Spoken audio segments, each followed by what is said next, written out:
This one's for the Southern men, not the politicians, not the bootlickers in Washington pretending to know bourbon from Boone's Farm. No, I'm talking to the good old boys, the poor but prouds, the ones who can bait a hook and throw a punch, the ones who cry at funerals and grin through pain and tip their hats even when the world spits in their face. The ones that sound like me and look like me and were raised like me, but somewhere out here on this long stretch of American decline, you've lost the damn map. What in the holy goddamn hell happened to you? Once upon a time, a Southern man was many things, some good, some bad, but almost always real. You could hear it in the callous vowels of his drawl and see it in the crack of his knuckles. He stood for something. He stood up even when the wind blew hard against him. He didn't need a flag the size of a billboard or a Facebook profile soaked in eagles and assault rifles to prove he loved his home. He just lived it, quietly and fiercely, with a bite and a laugh. And now your heroes are Donald Trump Jr., a taxidermed mannequin in a Bass Pro vest, and Eric Trump, a human gaff, J.D. Vance, who sells Appalachian grit like it's a can of soup, and Tom Cotton, a poster boy for robotic boot polishers. These are your Marlboro men? These aren't Southern men. They aren't even men in the sense my grandfather meant it.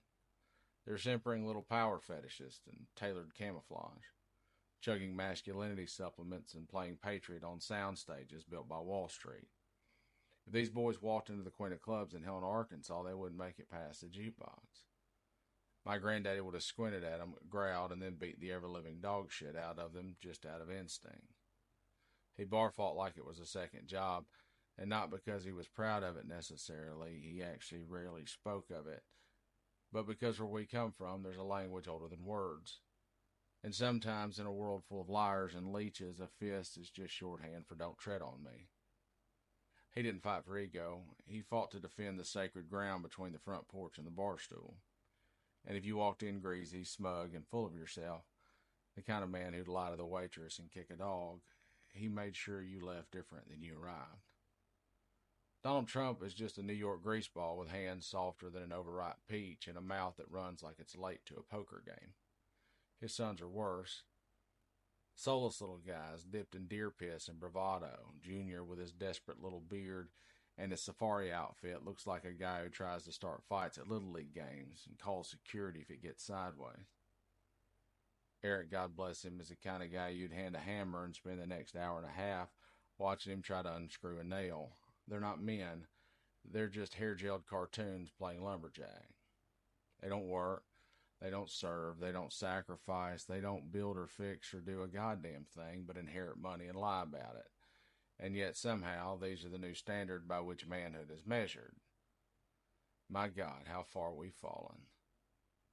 They exhibit nothing, not one thing that we were raised to believe makes a man. Not courage, not humility, not grit, not loyalty, not strength of heart or spine or word.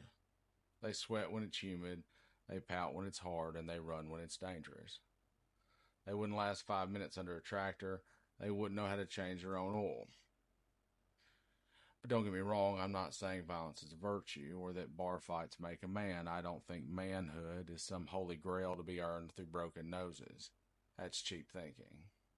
That's the kind of thinking they sell now. Packaged rage, televised chest beating, a bunch of cosplay cowboys co-signing each other's insecurities on cable news.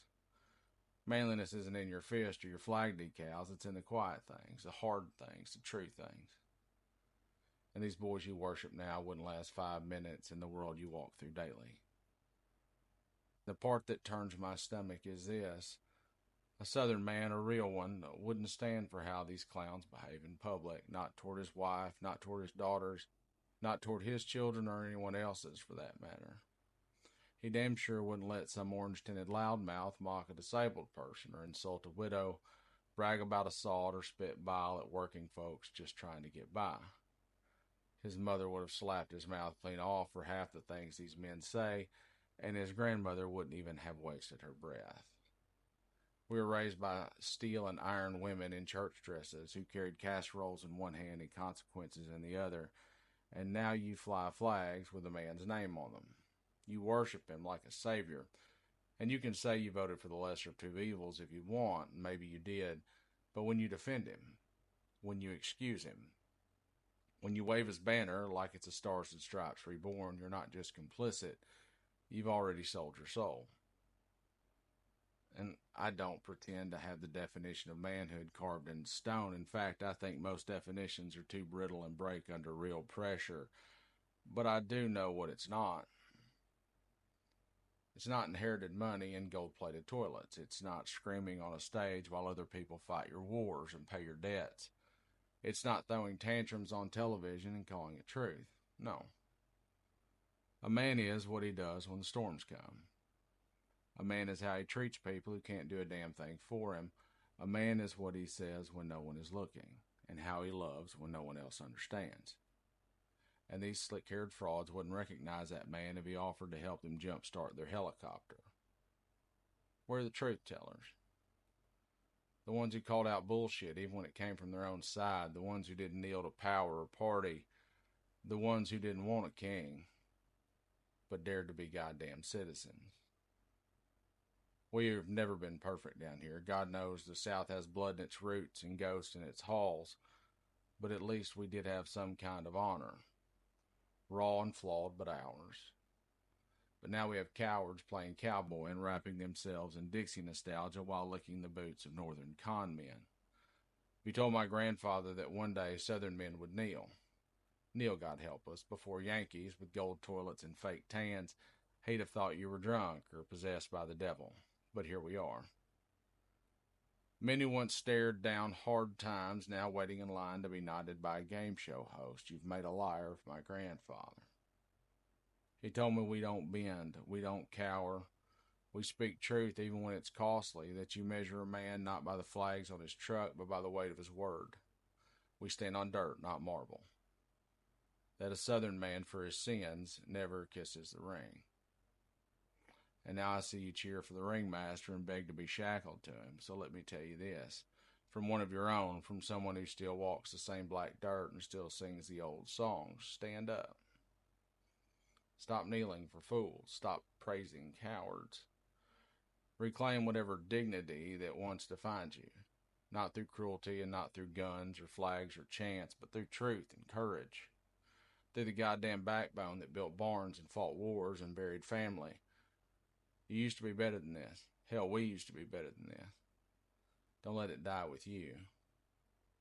We're Southerners. We're unfit for crowns. We're too proud to bow and too tough to follow weak men with gold names and borrowed backbones. Let the South be known for its integrity and dignity. Let it remember what we claim to be and not what the world thinks we are. We've proven them right so goddamn often, I'm not sure we know how to prove them wrong. But for the love of God and biscuits, let's try. Defiance till death.